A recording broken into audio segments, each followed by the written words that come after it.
Welcome to global channel Jayanthi Amirisetty trips and cooking ఛానల్కి స్వాగతం. ఇప్పుడు మళ్ళీ ముహూర్తాలు వచ్చేసాయి. ఈ మధ్యంతా కత్తెళ్ళు ఏప్రిల్ నెల 28 నుంచి కత్తెళ్ళు గురుమూడం శుక్రమూడం అన్నీ ఉన్నాయి కదా. అందుకని ఎక్కడ భజంత్రులు ఏవి మోగలేదు. ఇప్పుడు మళ్ళీ ముహూర్తాలు వచ్చేసాయి. జూలై 2 నుంచి జూలై 15 వరకు ముహూర్తాలు ఉన్నాయని పంచాంగకర్తలు చెప్తున్నారు. మళ్ళీ జూలై 17న 17న దేవసైన ఏకాదశి వచ్చింది.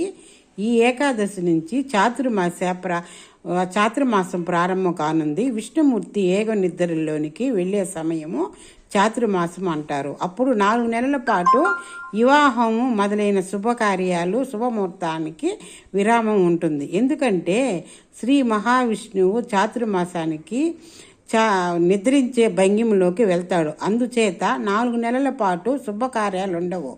నవంబరు 12 దేవత్వాని ఏకాదశి నుండి వివాహ శుభ సమయాలు మళ్ళీ ప్రారంభమవుతాయి. అప్పటి నుంచి డిసెంబర్ 14 వరకు కొనసాగుతాయి. జూలై నెలలో శుభముహూర్తాలు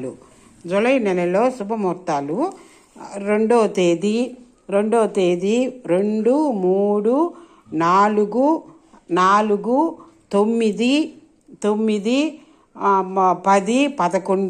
12, 13, 14, 15 వరకు శుభముహూర్తాలు ఉన్నట్టు, వివాహానికి అన్నిటికీ శుభముహూర్తాలు ఉన్నట్టు పండితులు చెప్తున్నారు.